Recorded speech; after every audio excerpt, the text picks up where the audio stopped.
કોંગ્રેસે કલેક્ટર કચેરી ખાતે મતદારોના નામ ડિલીટ કરવાની પ્રક્રિયા અંગે વિરોધ નોંધાવ્યો છે। ફોર્મ નંબર 7 ભરાવવાની પ્રક્રિયા મામલે કલેક્ટર સમક્ષ ન્યાયની માંગ કરી છે।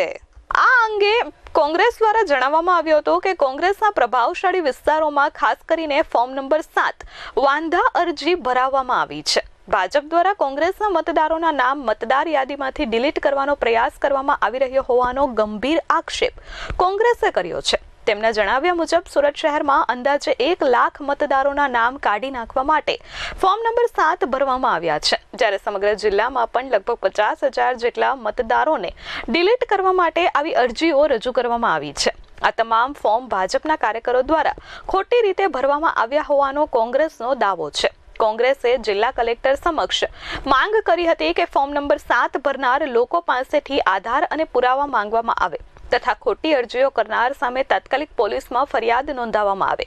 જો કલેક્ટર દ્વારા નિષ્પક્ષ તપાસ કરી યોગ્ય કાર્યવાહી કરવામાં આવશે તો કોંગ્રેસ તેની પ્રશંસા કરશે, પરંતુ જો ખોટા ફોર્મ ભરનાર સામે કાર્યવાહી નહીં થાય તો ઉગ્ર આંદોલનની ચીમકી કોંગ્રેસ દ્વારા ઉચ્ચારવામાં આવી છે।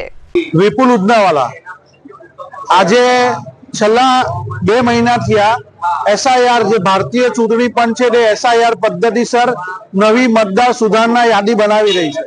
એ યાદીની પહેલી પ્રક્રિયા પૂરી થઈ, જેમાં ફોર્મ ભરવાની હતી। મતદારોએ પોતાને મતદાર છે તે સાબિત કરવાનું હતું, એના પુરાવા રજૂ કરવા, એ થઈ ગયું। હવે બીજા તબક્કામાં ફોર્મ નંબર 6 એટલે નવા ઉમેરાયેલા મતદારો, બીજા ફોર્મ નંબર 7 જેમાં વાંધાજનક હોય, ડુપ્લિકેટ હોય, ખોટા મતદાર હોય, એને માટે વાંધો ઉઠાવવાનો, એને યાદીમાંથી બહાર કરવા માટે, અને બીજો 8 નંબરનો ફોર્મ કે જેની અંદર સ્થાનાંતર થયું હોય એના માટેનું ફોર્મ।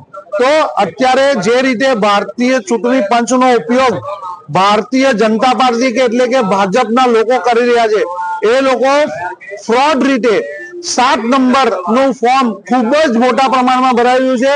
તેમાં નવા લોકો, જે શહેરની અંદર રહેતા લોકો, એના ફોર્મ વાંધા કર્યા છે મતદારોના, ને કોંગ્રેસે આ બાબતસર ખૂબ જ ઊંડાણપૂર્વક તપાસ કરતા એક માણસે 200 ફોર્મ પર વાંધા લીધા છે, 50 ફોર્મ પર વાંધા લીધા, જે સામેવાળાને ઓળખતો પણ નથી, એને જાણતો પણ નથી, અને એવા લોકોનો ફોર્મ, એટલે ભાજપ ચૂંટણી પંચની મશીનરીનો દુરુપયોગ કરી સાચા મતદારોને દૂર કરવા માટેની એક પદ્ધતિ ઉપયોગ કરી રહી છે। જે સમજદાર છે, જે ભારતીય જનતા પાર્ટીને મત નથી આપતા, જે ભારતીય જનતા પાર્ટીના ભ્રષ્ટાચારને લઈને, અને ભારતીય જનતા પાર્ટી હવે મતોથી એમને ખબર છે હવે જીતી શકાય એવું નથી, બધા ફ્રોડ મતદારો, 10 લાખ જેવા મતદારો નીકળી ગયા છે સુરતમાંથી, ત્યારે એઓ પોતાના ખોટા મતદારો ઉમેરવા અને કોંગ્રેસના અને સમજદાર મતદારોને કાઢવા માટેની એક પદ્ધતિ ઉપયોગ કરી છે। આ પહેલા એવું હતું કે લોકો સરકારને જીતાવતા હતા અને લોકોની સરકાર બનતી હતી, હવે ભાજપ સરકાર બનાવે છે, લોકોને આજે ગુલામી તરફ લઈ ગયા છે। આ એક ષડયંત્ર ચાલી રહ્યું છે। આજે લોકશાહીની અંદર આજે હું અપીલ કરું છું, સુરત શહેરના તમામ લોકો આ બાબતસર સંજ્ઞાન લે, મત આપવો એ લોકોનો અધિકાર છે। સરકાર ને ચૂંટણીમાં જીતાવવું, પોતાની સરકાર લાવવું એ લોકશાહીમાં લોકોનો અધિકાર છે, પણ આ ભાજપની સરકાર એનાથી ઉલટું કરી રહી છે। હવે સરકાર પોતે બનાવે છે, લોકોની ઉપર થોપવાનો ધંધો કરી રહી છે। આજે લોકશાહી ખતરામાં છે।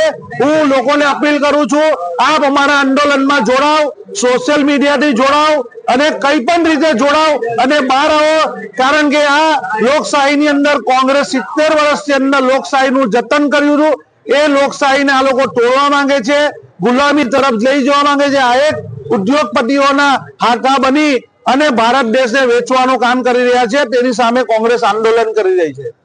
Bureau report S24 news Surat.